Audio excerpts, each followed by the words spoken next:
pleasure to see you and talk about this film, a very interesting development to the character of Professor Xavier that, of course, we haven't seen before. Mm-hmm. How much do you get interested in his whole story?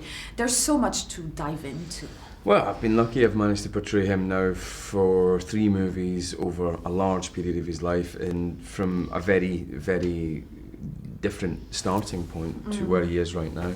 Certainly in the first film and into the second film, going massively off-piste really with what you'd think of as the archetypal Charles Xavier. This one, you're kind of carrying him towards the original archetype. And instead of subverting the character, which I've been lucky enough to do in the first 2 films, you're sort of owning the character and owning the archetype. So it's been a lot of fun actually, and quite nice to do something different again in the third film in terms of what I bring to it. So no, it's been a fresh challenge every time actually, and when you're playing the same character 3 times in a row, you don't often get the chance to say that.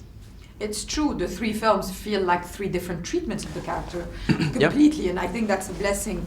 What's really interesting about the X-Men is, the moral compass that they're always on.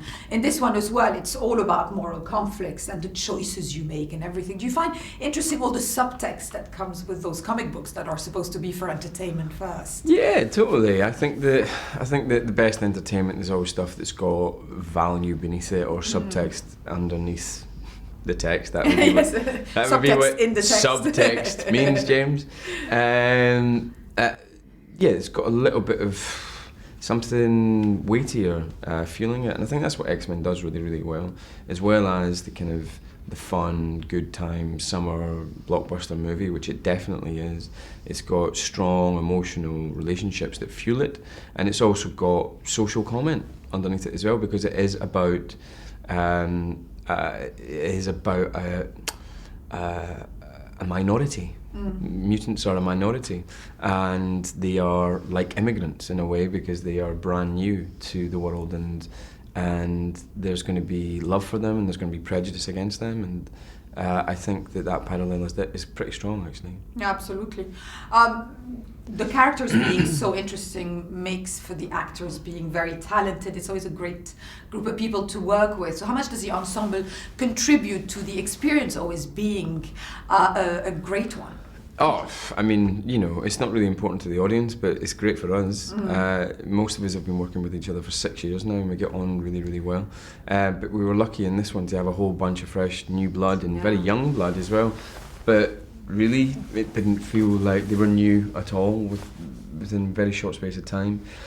It just felt like the family got bigger. I know that sounds sickening, but we have a really, really good time together. And I think, X-Men's always been about, the fashion or the trend at the moment is to have these superhero movies with tons and tons of superheroes in them.